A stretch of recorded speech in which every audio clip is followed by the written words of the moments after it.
Good morning, everybody. Morning. How are you? Living the dream. Is it though? I plead the fifth.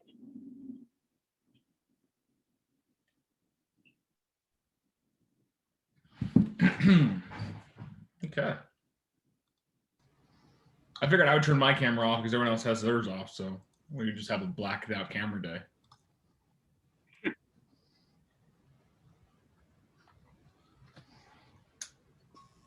Hi, Larry. Larry's the only human being on the call right now. The rest of your I'm here. I'm driving. I'm in here for a short time. I actually have a COVID shot this morning. Nice. Oh, good. I got my first one. Yep, first one this morning. So I'm gonna have to jump here in about 10 minutes. Back from Mexico. Did you get that condo under contract? No, but I did have 2 showings while I was there. Nice. So the condo's there, got 2 lots listed out in Choya Bay, got 2 more lots and a house coming. It was a productive trip. I like it. Good morning, Ms. Mora. Good morning, Robin. Morning. Morning. Good morning, Kyle. Good morning, Jacob. Good morning, Desiree. Good morning, Nicole. All these beautiful Morning. faces this morning. Well, 4 of them.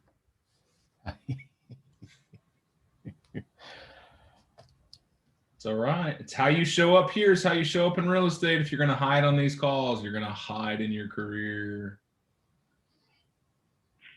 How's Mama C today? She's good. How you doing, Mom? How you doing? She says she's here. It's important. Good. Yeah, so yesterday was a little rough, but we're getting through it.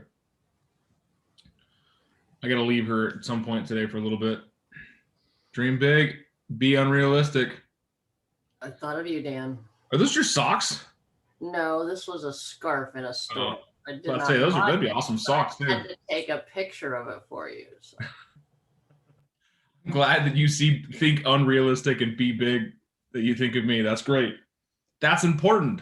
Well, I just thought it was telling people, to go beyond.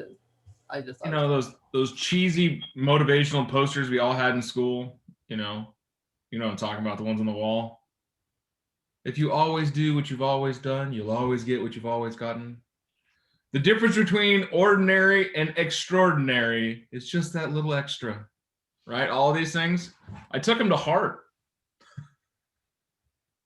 And look at me now. All right, it is Thursday. It is 8:02 in the morning. It is the 25th of March. All things lining up for one of the best days ever. I don't know why. Today just feels like it's a great day. I think it's going to be a fantastic day. Tell me about your weeks. Tell me about your awesomeness. Tell me, Kyle, you've got signed listing documents so you can finally get that house sold. Still no movement on that, but I do have some other good news. Good news. I had a couple of contacts reach out to me yesterday, and looks like I've got something pretty substantial coming down the pipeline. So I'm excited for that. That is awesome. My property in Liberty Place went under contract last night. Did you take that cash deal? No. Oh. We walked from them. They were haggling, and he was going to be in a complete butthead over a 14-year-old refrigerator.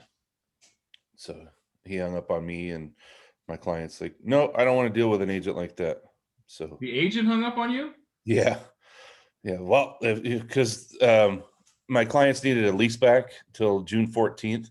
Yeah. He called me when I was on the way to the emergency room, and then so I said I'm a little out of it right now, but I think it was like end of May, first part of June, and he put May 1st, and my client needed June 14th was the date. So we countered, and then he threw a huge fit, and nope, we're not doing it. This is what we want. And I said, well, will you at least talk with your client and see if there's some way we can meet in the middle? And he No, I know for sure. I'm just going to advise him to walk and click. He hangs up on me and with my clients when we were talking, he was like, "No, I don't want to deal with that." So when No, God, no.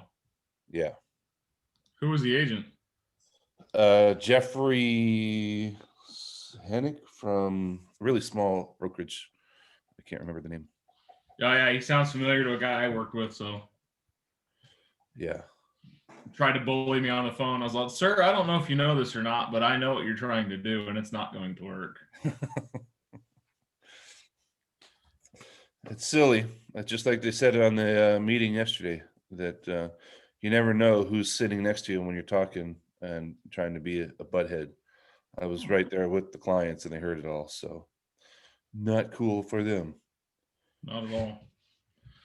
Good morning, Tina. Good morning, Sunshine. Good morning, Jennifer. Good morning. Any other goodness and greatness before we move forward to the amazing? I have a closing today. High five, Miss Robbins. Got closing today. That's awesome. Deliver some keys. All right. Well, we didn't quite get to the rest of the objections I've got on this list for What's Your Number Wednesday. So we're going to tackle the other 6. Maybe 10 of them. Round robin style, right? You guys in for it? Mara's like, I don't know if I should say yes or no. I'm just going to. I should go for soon because I have to jump off early for another phone call. Mara gets to go second because Larry's got to go first. He told us he had to leave in 10 minutes. So Larry, first one. Shoot.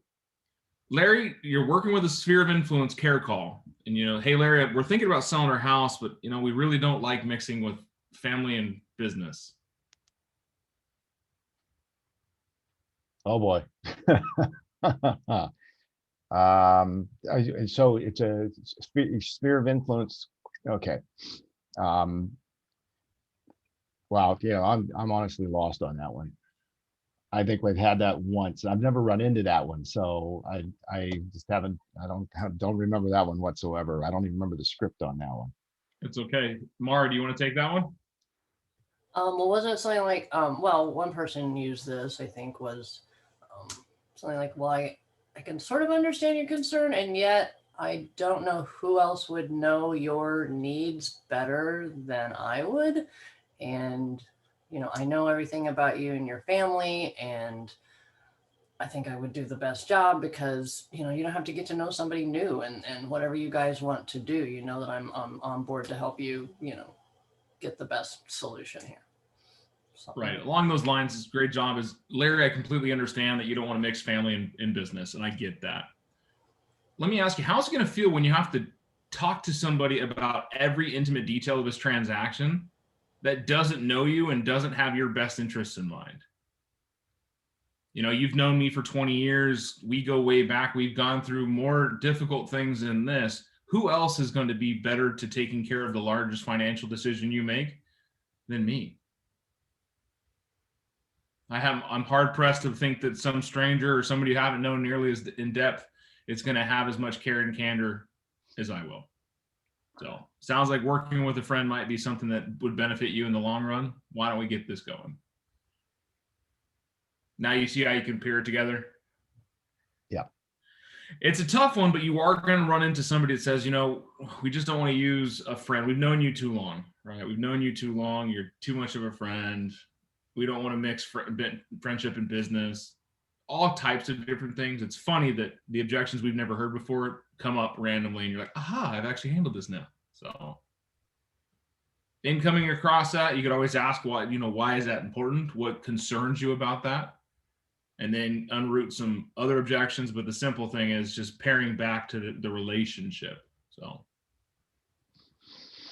cool. Cause I know you got to leave in like 2 minutes. So yeah. Yep. I just caught me off guard this morning, and I have no family in my sphere of influence. They're all back east. So the beautiful thing is that one's going to get carried forward to the next list. Although my sister, I've got the referral for the sale of her house in Carlisle, Pennsylvania, and the referral on the purchase of her house in North Carolina. That's all in progress right now. That's awesome. That's awesome. Mailbox money. Mailbox money. I love it. Thanks, Dan. I'll catch up with you. Miss Mara. Yep. I'm going to give you a shot on this one. Okay. Maura, this is the 8th offer we've placed. We just don't think it's going to work out. We're getting tired. Oh, tired. Oh, well, I do understand that, guys. It is frustrating. Well, can you tell me a little bit more about, what you're thinking? I mean, it just seems like it's worthless. Like we keep getting beat out every day by cash offers and higher offers. And it seems like everything is just going for thousands of dollars more than the offering price. I don't think we're ever going to win. Well, obviously we just have to find one good one, and we have to be the winner. So, how are you going to feel though when we do get in that house that you've been wanting to get into? It's going to be a big relief, Maura. It just seems like it's been forever. Right. So, whatever reason you wanted to move, I would ask you. Remember, what did you want to move for? Right. You're tired of looking for a parking space in your apartment. Right. I hate living in an apartment. It's terrible. So, it's just the market trends are showing us that if we try to wait, prices are just continuing to go up month after month, and interest rates too. So I know it's challenging, but I'm here to stick with you. Do you feel like we can just keep trying, because this is probably the best time for you to try to buy? I like it. Let's keep looking. We can do this. It's all about excitement and telling. I like how you started off. You did the soul. I'm like, yeah, I get it. I understand. It sucks. And then you increased your energy. I don't know if you noticed you did it, but you increased your energy. We're like, God, we can get this. We can get there. We can do this. When you're doing your buyer consultations, it's important to set expectations. We talked about expectations a lot in the last couple of weeks. Setting those expectations up front, you can call back to them and say, hey, Maura, you know how we talked when we first met, how this is going to be a street fight. We're going to do, 9, 10, 15 offers on houses. The beautiful thing is we're going to win one of them. We're going to stay resolute. It's not always about the money in this market, but we want to make sure that we get you the best offer out there. I believe we can do it. Let's just stay in the fight. We're getting so close. Your dream home is right around the corner. How are you going to feel when you finally get the keys to the house you've been looking for, and you no longer have to fight for a parking spot? No longer have to hear the elephants upstairs tap dancing. Yeah. Anyone who lives in an apartment knows what I'm talking about. So great job, Ms. Morrow. All right, Scott Anderson, your smile is the one I saw next. Uh-oh. All right, Scott, your objection, you're working with a buyer that says, Scott, I want to buy a house. It's just, I don't think my credit's there. This is in the consultation? No, this could be in any conversation. Well, I understand your concern, and my question is, why do you think that? It's just, I've struggled with some stuff. I know that I've got some credit card debt, and I missed a payment or two, but okay.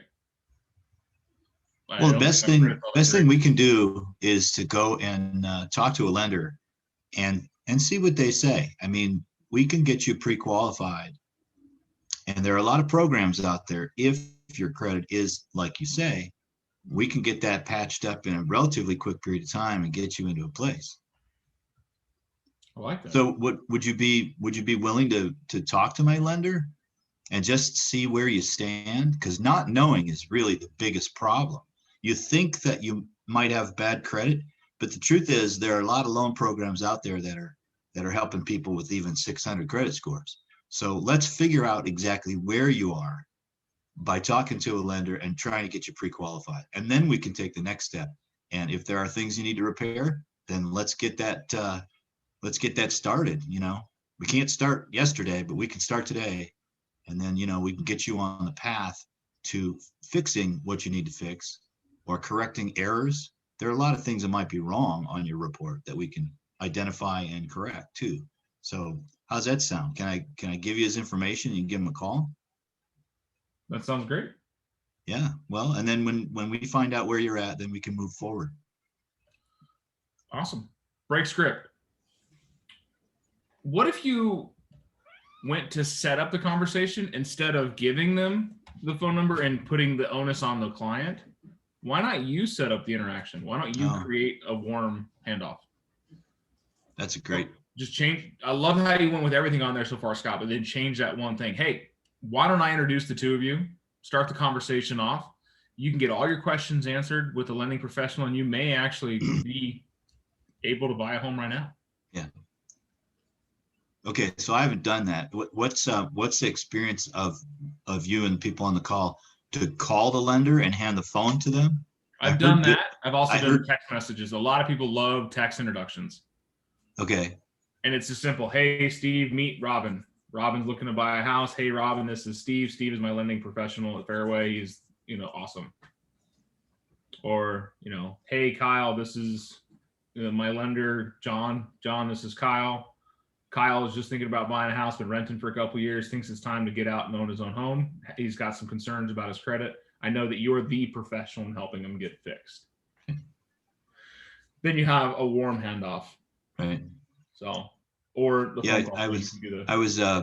I think it was Billy Neal. I was in a class with him, before he left, and he said many times he would call the lender and hand his phone to them. Yeah, he'd be in the middle of a buyer consultation if they haven't talked to a lender yet and say, okay, great, let me call somebody.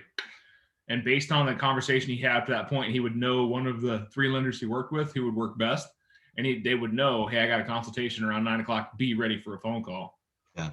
And he'd call him up and say, hey, I got John here. Yeah. Yeah, that's a super warm handoff right there, huh? Cool. So. All right. I take away the error ability when somebody say, hey, here's his number, give him a call. Because how often do they lose it, misplace it, forget about it? So. Yeah, or just not do it because they're afraid. Right. It's the fear factor. Yep. So. Great job, Scott. I like you. Thank you for jumping on the calls again, man. I'm glad to see your face around. Thanks, bud. Good to see you. Okay. Who's the next smile that I see? Kyle. Kyle is the next smile that I see.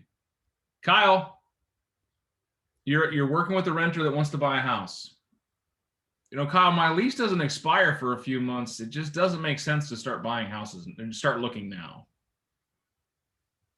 I understand that concern, but I also understand that there's no better time than right now to get out there and start looking for what could be your next big purchase and owning a home. So, why don't we take this opportunity to go see what's out there? And you never know when you might come across the right house. Does that sound like something you might want to get started on? Yeah. Perfect. Well, what do you think? Today or tomorrow work better for you? Tomorrow. Morning or afternoon? Morning, please. Around what time? 9-ish? I'll see you tomorrow morning at 9, Dan. I'm excited. Awesome. It's great. I love it. It's quick and simple. Set the appointment. One thing you can also say, Kyle, somebody's looking for a couple months out. Hey, Kyle, I know that you want to look at buying a house and you got your lease for a couple more months. The beautiful thing is we can set our closing date to be the same time your lease is up. That way you're not paying, a move out fee, a break lease fee or anything like that. It allows us to control the transaction. But we want to get started now so that we can get this process started, because typically it takes 4 or 5 months to get from the very start to keys in hand. So does that sound like something you want to get started with? Yes, sir. Right. And then go into your appointment spiel. Great job, Kyle. Thank you. You're learning something, man. Holy shit. Teresita. This one I think is perfect for you. She's got to find the unmute button. There. My name Good is morning. Teresita. And My name is Teresita and I choose to be uncomfortable. There you go. Teresita, you are working with a seller. Teresita, this is only the first offer. Let's see if we get another before we accept anything. House has been on the market for a week. Say that again. So the house has been on the market for a week. Teresita, this is only the first offer. I think we should wait and see if we get another before we accept anything.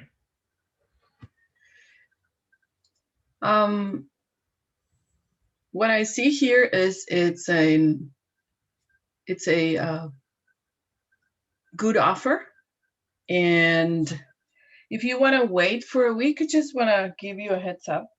It's historically, we can see historically, we, the agents, we can see if the house stays longer on the market, it can get still and stay there for longer, just for you to waiting a little bit more longer. I think they're offering more than what you ask. And I'm advising you that it's a good offer. What else would you like to see on an offer? Okay. What do you expect? Yeah, I think I wanted to get a little bit more. I'm sorry. So I if wanted to this get a little bit covered more. more than what you and I discussed, what else you're looking for? If at the end you and I talk that there's an appraisal that needs to come, and if we go crazy up and doesn't appraise, we're gonna go back to square one and waste time. Makes sense. Go for the close. Please sign here and let's do it. Great job. Little uncomfortable on the closes side of things, but don't forget to ask for the business, right? Remember yesterday's story, asking for business is important. You know what? I hear you guys say this, and I don't know if this is my style, but this is the way I do it. By the time I'm doing this negotiation, my client is my friend. Mm-hmm. And I have the control over the transaction. They don't. So most of the time I forget to get to that closing words or sentence, because by that time I'm driving. Well, in the event that changes, Teresita, because you're trying to grow your business, right? Mm-hmm. And is all of your business going to be your friends? No, not that they're all my friends. No, I'm saying, but, are you going to have that ability with everyone? No. So far, so having the tools and the abilities to handle every situation, yes. Is that going to be important? Yes, I notice, and I'm telling you because I noticed I missed to do that, but I'm like, why? But thinking about it is that's why, because I'm driving by that time of the transaction. Yeah, and sometimes you think you're driving, but you get derailed by someone in the house. Seller greed is a real thing. It's not a bad thing. It's just when you put the house up for sale, you put it up for $300,000. You get an offer the first day for $302,000. They're like, oh my God, we can get more. We got 302. You guys were happy with 300. Actually, you told me you'd be happy with 290. So you can say, I love how you said that you're already above where you and I talked about. Now let's put some doubt in there. Let's sprinkle some doubt. Teresita, how are you going to feel if we let this offer go and you don't get another one for a few weeks? And the next one you get is less. Yeah. We don't need multiple offers. We only need one. Mm-hmm. Yeah. And a lot of people, for some reason, like multiple offers. We don't. We just need one good offer. Mm-hmm. What does it take to buy a house? One offer. One offer. One good offer. So if you got somebody like that, Teresita, I hope you always have your friendship, and I hope you're always able to drive. But in the event that you come across somebody you're not, I want you to have those tool sets to say, listen, it sounds like me that you and I understand that this is a good deal. It's a win-win for both sides, and it allows you to get to your next step. Let's accept this offer, move on to get closed, and in the next 30 days, you could be out of this house. Bye, Nicole. Yeah. So great job, Teresita. Thank you. I love that you choose to be uncomfortable because it's going to help you grow. One day at a time. One day at a time. All right. So the next two. Number 34. I'm going to go to Tina. Tina, we're just going to sell our house to Open Door. What is the reason that you're looking to sell your house through Open Door? Well, just they promised me it would be a quick close. We can get closed in the next 30 days, and they're offering me, $250,000 on the house. They said I don't have to do any repairs or I don't have to pay any commission. So and $250,000. I'm good. How are you going to feel when you have lost money? You could have received a higher offer, and then you realize all these fees that Open Door also has, and you don't get what you actually are deserved at market value for your home. It's going to suck. The benefits that you have choosing me as your agent, you would have the backing of Keller Williams Marketing and the ability that I have with over 400 agents in our area to market your property and assist you with anything that comes through. Where Open Door, they don't have a person helping you. They're just giving you that money. I'm going to be able to give you the benefit of anything that arises and be there with you every step of the way, and then also get you the most for your home the quickest amount of time. How does that sound? Sounds great. Great. Well, we have the paperwork here. If I can get you to sign here, we can move forward and put your home on the market. Let's get it done. All right.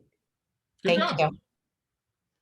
Good job. When it comes to Open Door, it's very easy. One thing I heard the other day I really like, maybe you guys can take along, is Miss Tina, how are you going to feel when you see your exact house back on the market in 30 or 45 days with no work done to it for another $20,000 or $25,000?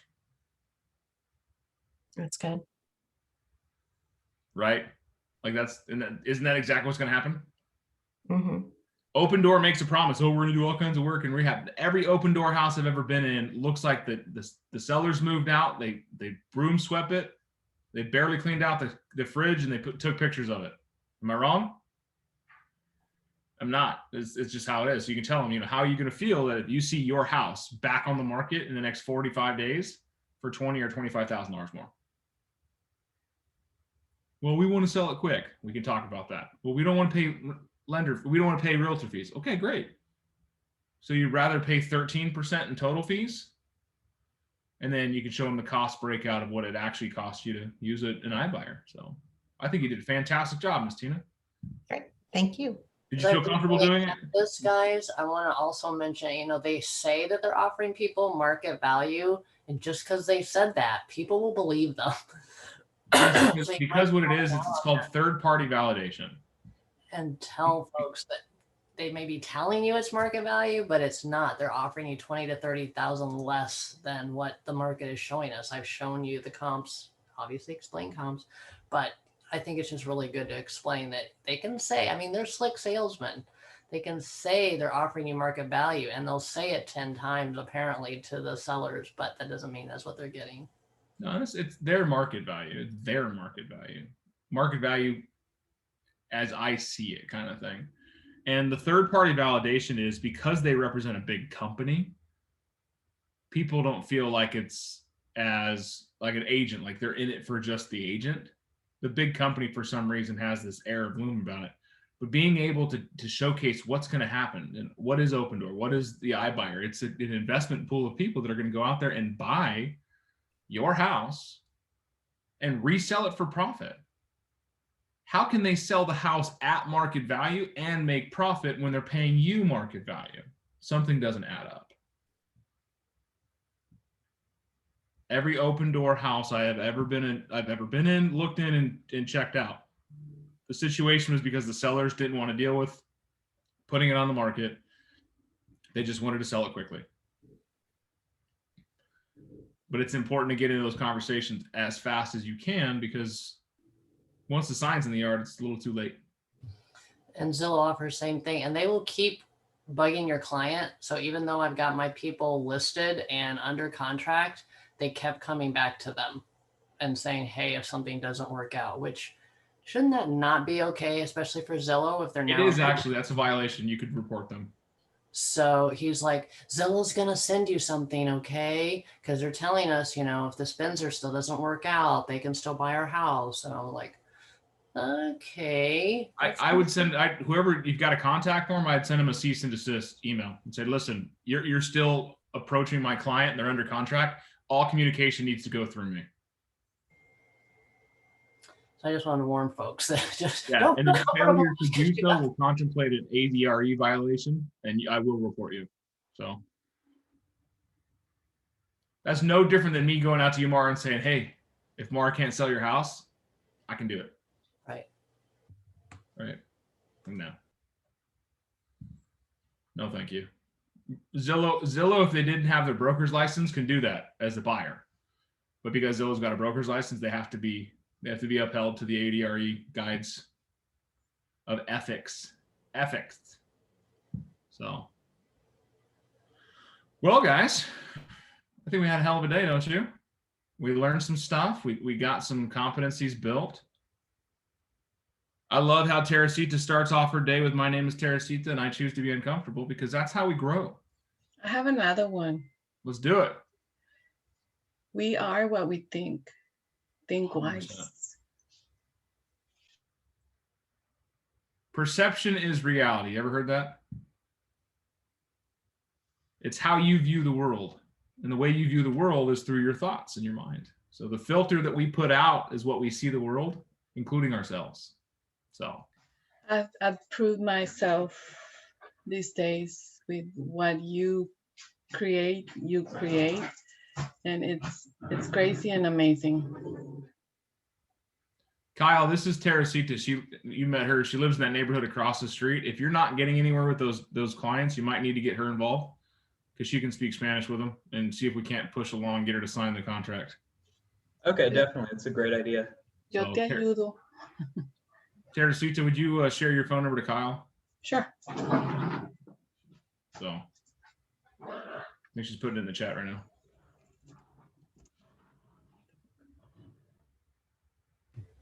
Thanks, everybody. Got to jump to a call. All right, Miss Mara, be well. Thanks for hanging out with us. All right, Kyle, it's in the chat. I'll let you write it down before I kick you out of here.